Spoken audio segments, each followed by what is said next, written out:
Hello everyone, स्वागत है आप सभी लोगों का कल्याण इंस्टीट्यूट यूट्यूब चैनल पे।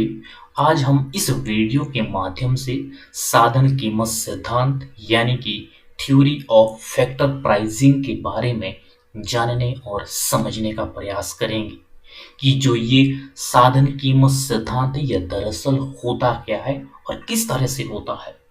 तो आज की इस छोटी सी वीडियो के माध्यम से हम यही समझने वाले हैं। तो आप इस वीडियो को अंत तक जरूर देखिएगा और अगर चैनल को अभी तक सब्सक्राइब नहीं किया है तो चैनल को जरूर सब्सक्राइब कर दीजिएगा। तो चलिए समझते हैं कि जो ये थ्योरी ऑफ फैक्टर प्राइसिंग है ये दरअसल होता क्या है, जिसको हम साधन कीमत सिद्धांत कहते हैं। ये साधन कीमत सिद्धांत है, इसको व्यष्टि अर्थशास्त्र के क्षेत्र में सम्मिलित किया जाता है। यानी कि जिन चीजों को हम साधन कीमत सिद्धांत के अंतर्गत समझते हैं उन सभी को व्यष्टि अर्थशास्त्र यानी कि माइक्रो इकोनॉमिक्स के क्षेत्र के अंतर्गत भी सम्मिलित किया जाता है। और ये जो साधन कीमत सिद्धांत है जिसको हम वितरण के सिद्धांत के नाम से भी जानते हैं, तो ये साधन की कीमत का निर्धारण किस प्रकार से होता है इस चीज को समझने में ये हेल्पफुल होता है।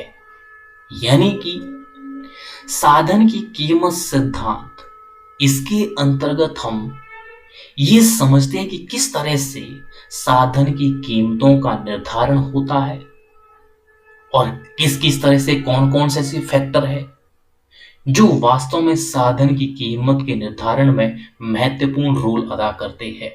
उन सब को हम साधन कीमत सिद्धांत के अंतर्गत समझते हैं। जैसा कि शब्द से भी प्रतीत हो रहा है, फैक्टर प्राइसिंग यानी कि साधन कीमत। तो यहां पे साधन की कीमत का निर्धारण किस तरह से हो रहा है इसको समझा जाता है और इस सब को हम व्यष्टि अर्थशास्त्र के अंतर्गत सम्मिलित करते हैं, क्योंकि व्यष्टि अर्थशास्त्र के अंतर्गत छोटी छोटी आर्थिक क्रियाओं का अध्ययन किया जाता है। तो यहाँ पे जब साधन की कीमत का निर्धारण हो रहा है तो इसको भी हम व्यष्टि अर्थशास्त्र के क्षेत्र में सम्मिलित करते हैं।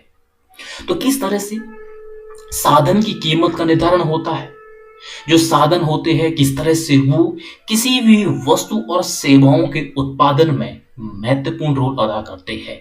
और ये जो साधन होते हैं ये साधन उत्पादक के कारक होते हैं, ऐसे फैक्टर होते हैं जिनकी वजह से उन वस्तुओं और सेवाओं का उत्पादन किया जाता है। तो ऐसे में जब साधन काफी महत्वपूर्ण होते हैं किसी भी वस्तु के उत्पादन में, तो उन सब की जो कीमत का निर्धारण है वो किस तरह से हो रहा है वो समझना और भी महत्वपूर्ण हो जाता है। तो यहाँ पे उत्पादन के जो साधन होते हैं वो कौन कौन से होते हैं, जिसमें कि श्रम होता है, भूमि होती है यानी कि लैंड होता है, और पूंजी यानी कि कैपिटल होता है, और जो उद्यम करता है यानी कि जो किसी भी प्रोडक्शन यूनिट को प्रारंभ कर रहा है, जो उद्यमी है वो किस तरह से संपूर्ण उत्पादन को कंट्रोल करता है। तो इस तरह से ये साधन किस तरह से उत्पादन में महत्वपूर्ण रोल अदा करते हैं और इनकी वजह से उत्पादन होता है। तो ऐसे में जो ये उत्पादन के साधन है, ये उत्पादन के जो कारक है, इनकी जो प्राइसिंग है वो किस तरह से निर्धारित की जाती है, ये समझना काफी महत्वपूर्ण है। और इसको ही हम साधन कीमत सिद्धांत यानी कि थ्योरी ऑफ फैक्टर प्राइसिंग कहते हैं। जो आपका श्रम है यानी कि लेबर है, लेबर के बदले में आपको मजदूरी दी जाती है,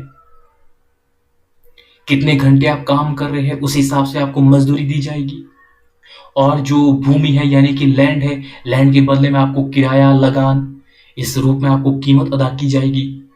और जो आपकी कैपिटल है यानी कि पूंजी है उसके बदले में आपको ब्याज के रूप में जो कीमत है वो अदा की जाएगी। और इसी तरह से जो उद्यम करता है, जो उस उत्पादन यूनिट को चला रहा है, उसको क्या मिलता है, अंततः उसको प्रॉफिट मिलता है।